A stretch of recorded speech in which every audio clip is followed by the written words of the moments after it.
दुर्गेश गांव के किनारे सेठ शेर सिंह के खेतों में मिट्टी खोद रहा था। सुबह की ठंडी हवा में खेतों में हलचल हो रही थी। अन्य मजदूर अपने काम में व्यस्त थे। दुर्गेश भी दिन भर मेहनत करता था ताकि घर चल सके। उस दिन खेत में काम करते समय दुर्गेश के हाथ में कुदाल से गहरी चोट लग गई। खून बहने लगा और दर्द असहनीय था। वह कुदाल नीचे रखकर एक पेड़ के नीचे बैठ गया। तभी मुनीम गिरधारी खेत में आया। वह चारों ओर घूम घूम कर मजदूरों की निगरानी कर रहा था। उसकी आंखें हर किसी पर जमी थीं, जैसे किसी गलती की तलाश कर रहा हो। अरे ओ दुर्गेश, ये क्या कर रहा है? तू यहाँ बैठा आराम फरमा रहा है? क्या तुझे काम करने के पैसे नहीं मिलते? मुनीम जी, मेरे हाथ में चोट लग गई है, खून बह रहा है। मैं थोड़ी देर आराम कर रहा हूँ। चोट? तुम जैसे मजदूर तो काम के वक्त बहाने ही ढूंढते हो। अरे भाई, अगर काम नहीं करना था तो यहाँ क्यों आया? मुनीम जी, मैं बहाना नहीं बना रहा। सच में मेरा हाथ बुरी तरह से कट गया है। देखिए, खून निकल रहा है। गिरधारी ने एक नजर दुर्गेश के हाथ की ओर देखा, लेकिन उसकी आंखों में कोई सहानुभूति नहीं थी। वह अपनी आदत के अनुसार बात को दबाने लगा। मुझे तेरे खून वून से कोई फर्क नहीं पड़ता। यहाँ काम करने के लिए आते हो, आराम फरमाने के लिए नहीं। अगर काम नहीं कर सकता तो खेत से निकल जा। दुर्गेश का मन गिरधारी की बात सुनकर आहत हो गया, लेकिन उसने कुछ नहीं कहा। उसके हाथ में तेज दर्द हो रहा था, पर उसने हिम्मत नहीं छोड़ी। मेरे पास और कोई चारा नहीं है। काम नहीं करूंगा तो माँ का पेट कैसे भरूंगा? दर्द के बावजूद दुर्गेश ने कुदाल चलाने की कोशिश की, लेकिन चोट इतनी गंभीर थी कि वह मिट्टी को ठीक से नहीं खोद पाया। गिरधारी ने उसे फिर से टोका। अरे, अगर काम नहीं कर सकता तो घर जाकर आराम कर। यहाँ दिखावा करने की कोई जरूरत नहीं है। चल निकल यहाँ से। गिरधारी की बातें सुनकर दुर्गेश का मन बहुत आहत हुआ। वह घर लौट आया और अपनी माँ को पूरी बात बताई। दुर्गेश बेटा, क्या हुआ? तू इस समय घर कैसे आ गया? काम पर नहीं गया था क्या? माँ, मेरे हाथ में चोट लग गई। मैं काम नहीं कर पा रहा था और मुनीम गिरधारी ने मुझे खेत से भगा दिया। क्या वो तुझे भगा दिया? अरे बेटा, ये लोग इतने निर्दयी कैसे हो सकते हैं? अब हमारा क्या होगा? घर कैसे चलेगा? माँ, मैं सोच रहा हूँ जैसे ही मेरी चोट ठीक होगी मैं फिर से सेठ जी के पास जाऊंगा। उनसे काम पर वापस रखने की गुजारिश करूंगा। कुछ दिन बाद दुर्गेश की चोट ठीक हुई। वह फिर से सेठ के पास काम मांगने गया, लेकिन वहां सेठ नहीं था और गिरधारी मुनीम सारे खेत का काम देख रहा था। मुनीम जी, नमस्ते। मेरी चोट अब ठीक हो गई है। मैं वापस काम पर लौटना चाहता हूँ। कृपया मुझे सेठ जी से काम के लिए बात करने दें। तुम फिर यहाँ आ गए? मैंने तुम्हें पहले ही कह दिया था कि यहाँ तुम्हारी जरूरत नहीं है। वापस चले जाओ। मुनीम जी, मेरी मजबूरी समझिए। घर में खाने तक का इंतजाम नहीं है। मैं मेहनत करने को तैयार हूँ, बस मुझे एक मौका दीजिए। मुझे तुम्हारी मजबूरियां सुनने का समय नहीं है। तुम्हारे जैसे मजदूरों की लाइन लगी है यहाँ। तुम जहां से आए हो वहीं वापस चले जाओ। गिरधारी की कठोर बातें सुनकर दुर्गेश की आंखों में आंसू आ गए।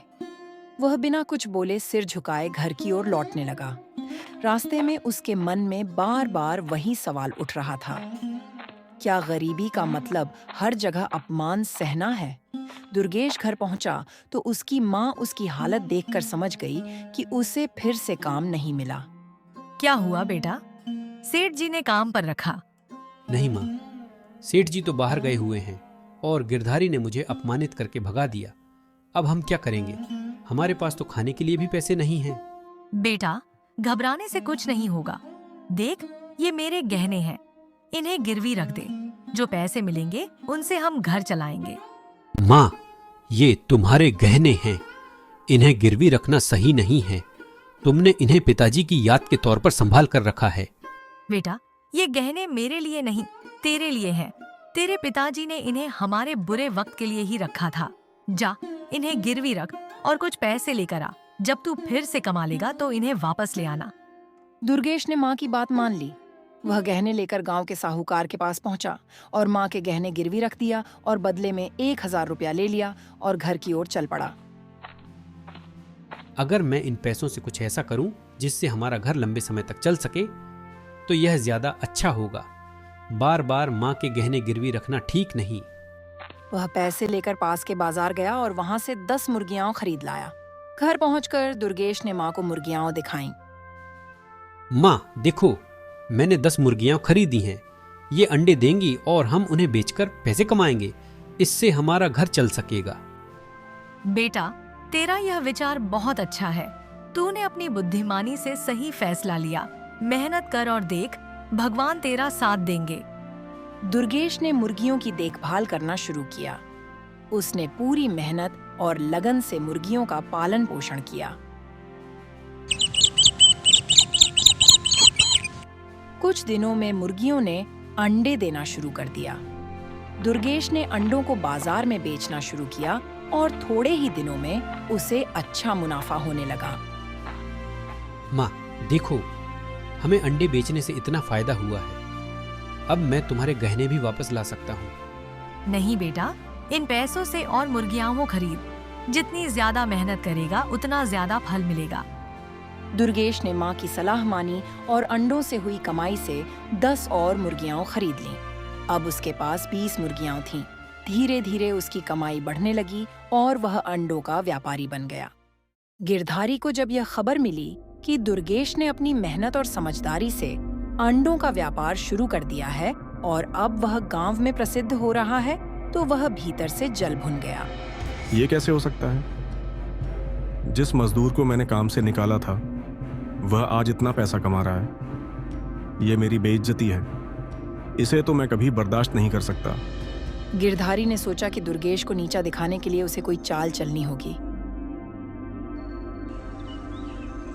अगली सुबह गिरधारी गांव के चौराहे पर पहुंचा, जहां लोग दुर्गेश की तारीफ कर रहे थे। गिरधारी जी, आपने देखा, दुर्गेश तो अब व्यापारी बन गया है। उसकी मेहनत रंग लाई। हाँ, और उसकी मुर्गियां तो बहुत अच्छी हैं। उसके अंडे पूरे गांव में मशहूर हो गए हैं।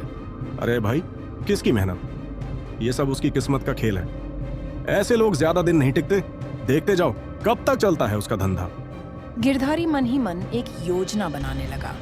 उसने तय किया कि वह दुर्गेश की तरक्की को खत्म करेगा और उसे सबक सिखाएगा। गिरधारी अपने घर में बैठा हुआ सोचने लगा। अगर मैं इसकी मुर्गियां चुरा लूं तो इसका धंधा खत्म हो जाएगा। ये फिर से वही गरीब मजदूर बन जाएगा। मैं इसे ऐसा सबक सिखाऊंगा जो ये जिंदगी भर याद रखेगा। उसने अपनी योजना तैयार कर ली। उसने सोचा कि वह रात के समय दुर्गेश के घर जाएगा और उसकी मुर्गियां चोरी करेगा। उस रात गिरधारी चुपचाप दुर्गेश के घर की ओर बढ़ा और गिरधारी ने दुर्गेश के मुर्गियों के बाड़े की ओर देखा। सभी मुर्गियां सो रही थीं। उसने धीरे से एक मुर्गी उठाई और चुपचाप वहां से भाग गया।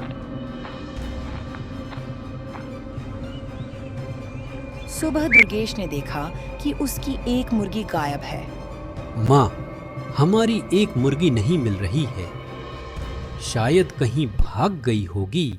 बेटा, मुर्गियां कभी भागती नहीं है। कुछ गड़बड़ जरूर है। वह इधर-उधर अपनी मुर्गियों को देखा, परंतु उसे मुर्गी नहीं मिली। इधर गिरधारी ने अपनी योजना को सफल मानते हुए सोचा कि वह हर रात एक एक मुर्गी चुराएगा और धीरे धीरे दुर्गेश को बर्बाद कर देगा। गिरधारी ने अगले कुछ दिनों तक लगातार हर रात दुर्गेश की मुर्गियां चुराईं। अब देखता हूँ कैसे ये बड़ा व्यापारी बनता है। मेरी एक एक चाल इसे खत्म कर देगी। गिरधारी की चालबाजी बढ़ती जा रही थी, लेकिन दुर्गेश को अब तक यह समझ नहीं आया था कि उसकी मुर्गियां गायब क्यों हो रही हैं। दुर्गेश और उसकी मां परेशान थे। उनकी मेहनत से पाले गए मुर्गियां धीरे धीरे गायब हो रही थीं। पिछले 4-5 दिनों में 5 मुर्गियां चुराई जा चुकी थीं। माँ, मैं समझ नहीं पा रहा हूँ कि मुर्गियां कहाँ जा रही हैं। अगर ऐसे ही चलता रहा तो हमारी मेहनत बर्बाद हो जाएगी। बेटा, ये काम जरूर किसी चोर का है। हमें इसका पता लगाना होगा। हाँ माँ, आज रात मैं मुर्गियों की निगरानी करूंगा। अगर चोर आया तो मैं उसे रंगे हाथों पकड़ लूंगा। दुर्गेश ने अपनी मां के साथ मिलकर मुर्गियों को टोकरी से ढक दिया और खुद छिपकर निगरानी करने लगा। आधी रात के करीब गिरधारी उनके घर के पास आया। माँ देखो, कोई आया है। हाँ, चुप रहो, देखते हैं कौन है। गिरधारी धीरे धीरे बाड़े के पास पहुंचा और टोकरी हटाकर एक मुर्गी निकालने लगा। दुर्गेश ने तुरंत गिरधार को पकड़ने के लिए दौड़ा। दुर्गेश ने देखा कि चोर और कोई नहीं बल्कि मुनीम गिरधारी था। गिरधारी जी, तुम तो सेठ जी के मुनीम हो। तुम ये चोरी क्यों कर रहे हो? दुर्गेश, तुम गलत समझ रहे हो। मैं तो बस यहाँ से गुजर रहा था।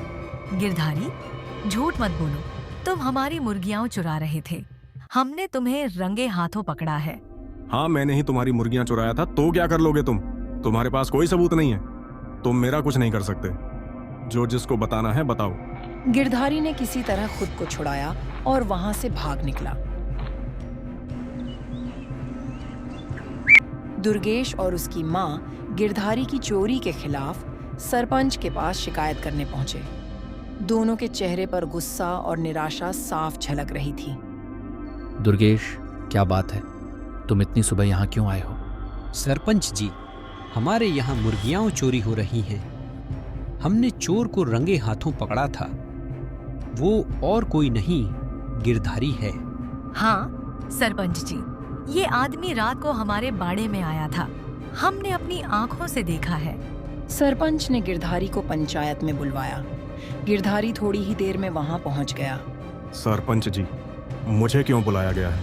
मैंने क्या गलत किया है? गिरधारी, दुर्गेश और उसकी माँ का आरोप है कि तुमने उनकी मुर्गियां चुराई हैं। तुम क्या कहना चाहते हो? सरपंच जी, ये लोग मुझ पर झूठा आरोप लगा रहे हैं। मैं ऐसा क्यों करूंगा? मेरे पास धन की कोई कमी नहीं है। मैं भला मुर्गियां चुराने जैसा काम क्यों करूंगा? झूठ मत बोलो गिरधारी, हमने तुम्हें अपनी आंखों से चोरी करते देखा है। देखने से क्या होता है दुर्गेश? क्या तुम्हारे पास कोई सबूत है? अगर मैंने चुराई होती तो मुर्गियां मेरे घर में मिलती। आप चाहें तो मेरा घर देख लीजिए, वहां आपको कुछ नहीं मिलेगा। सरपंच ने कुछ देर सोचा और फिर पूछा, दुर्गेश, क्या तुम्हारे पास कोई ठोस सबूत है? कोई गवाह या कुछ और? सरपंच जी, हमारे पास कोई सबूत नहीं है, लेकिन हम सच कह रहे हैं। गिरधारी ही हमारी मुर्गियां चुरा रहा है। सरपंच जी, मैं एक इज्जतदार आदमी हूं। ये लोग बेवजह मुझ पर इल्जाम लगा रहे हैं। आप चाहें तो मेरी पूरी जांच करवा लें। मेरा घर खुला है। दुर्गेश, गिरधारी की बात में दम है। अगर सबूत नहीं है तो मैं कोई कार्रवाई नहीं कर सकता। पंचायत का नियम है कि बिना सबूत किसी को दोषी नहीं ठहराया जा सकता। यह सुनकर दुर्गेश और उसकी माँ निराश हो गए और घर लौट आए। दोनों बेहद निराश और हताश थे। बेटा, हम गरीब लोग हैं। हमारे पास न तो पैसा है और न ही ताकत। अब क्या करेंगे? कैसे इस मुसीबत से निकलेंगे? माँ, गिरधारी ने हमारी मेहनत की कमाई पर हाथ डाला है। अब हम उसे कैसे रोके? ऐसे में वह हमारी सारी की सारी मुर्गियां चुरा लेगा। हमें कुछ न कुछ करना ही होगा। दुर्गेश उदास होकर अपने घर के बाहर बैठा हुआ था। तभी उसका दोस्त राकेश, जो शहर से लौटा था, उसके पास पहुंचा। अरे भाई, क्या हुआ? इतने मायूस क्यों बैठे हो? सब ठीक तो है? क्या बताऊं राकेश भाई, गिरधारी मेरी मुर्गियां चुरा रहा है और मेरे पास कोई सबूत नहीं है। सरपंच के पास गए लेकिन उन्होंने भी हमारी बात नहीं मानी। तुम चिंता मत करो भाई, मैं हूं ना, मैं तुम्हारी मदद करूंगा। पहले ये बताओ, क्या वो अभी भी तुम्हारी मुर्गियां चुराता है? हाँ भाई, हर रात वह आता है और हमारी मुर्गियां उठा ले जाता है। तो फिर मामला साफ है। आज रात हम उसे रंगे हाथों पकड़ेंगे, लेकिन ध्यान रखना, हमें चुपचाप निगरानी करनी होगी। और सबसे जरूरी बात, हमें उसके खिलाफ सबूत भी चाहिए। राकेश बेटा, क्या ये मुमकिन है? गिरधारी बहुत चालाक है। वो सबूत न होने पर मुकर जाएगा। चिंता मत करें माँ जी, मेरे पास एक मोबाइल है जिससे हम वीडियो रिकॉर्ड कर लेंगे। गिरधारी की चोरी का सबूत खुद उसके खिलाफ बोलेगा। दुर्गेश और उसकी माँ को राकेश की योजना पसंद आई। दुर्गेश, उसकी माँ और राकेश चुपचाप बाड़े के पास छिपकर बैठ गए और सब ध्यान से निगरानी कर रहे थे। आधी रात के करीब गिरधारी चुपचाप बाड़े में घुसा। उसने टोकरी हटाई और इस बार बहुत सारी मुर्गियां उठा लियां। अरे राकेश भाई, देखो, गिरधारी तो सारी मुर्गियां उठा ले जा रहा है। इसे अभी रोकना होगा। नहीं दुर्गेश, अभी नहीं। अगर हम इसे अभी रोकेंगे तो सबूत नहीं मिलेगा। तुम बस सुबह तक का इंतजार करो। लेकिन भाई, वो मेरी सारी मुर्गियां ले जाएगा, फिर हमारा क्या होगा? भरोसा रखो दुर्गेश, तुम्हारी सारी मुर्गियां तुम्हें वापस मिलेंगी और गिरधारी को सजा भी मिलेगी। बस देखते जाओ। राकेश ने मोबाइल निकालकर गिरधारी की सारी हरकतें रिकॉर्ड कर लीं। गिरधारी बाड़े से मुर्गियां उठाकर चला गया।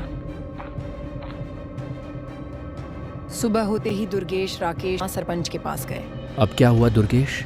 कल ही तो यहाँ आए थे। सरपंच जी, अब हमारे पास गिरधारी के खिलाफ सबूत है। सरपंच जी, ये देखिए, मैंने रात को गिरधारी की चोरी का वीडियो रिकॉर्ड किया है। राकेश ने अपना मोबाइल सरपंच को दिया और वीडियो चलाया।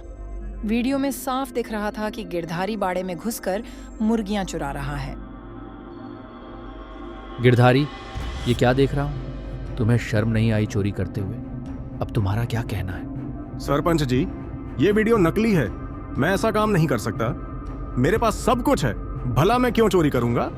अगर तुम्हारे पास सब कुछ है तो तुम रात को दुर्गेश के बाड़े में क्या कर रहे थे? ये देखो, वीडियो सब कुछ साफ साफ बता रहा है। गिरधारी, अब ज्यादा सफाई मत दो। तुम्हारी हरकतें पकड़ी गई हैं। सच सच बताओ, क्यों चोरी कर रहे थे? गिरधारी अब चुप हो गया। वो झुककर बोला, सरपंच जी, मैं मानता हूं कि मैंने चोरी की। इन दोनों से बदला लेने के लिए मैंने ऐसा किया। बदला लेने के लिए चोरी? ये हरकत बहुत बड़ी है। अब तुम्हें सजा भुगतनी पड़ेगी। तुम्हें अपनी हरकतों के लिए जेल भेजा जाएगा और जितनी मुर्गियां तुमने चुराई हैं वो सारी दुर्गेश को लौटानी होंगी। गिरधारी को जेल भेज दिया गया और दुर्गेश को उसकी सारी मुर्गियां वापस मिल गईं। गांव वालों ने दुर्गेश और राकेश की तारीफ की। अंततः सच्चाई और ईमानदारी की जीत हुई।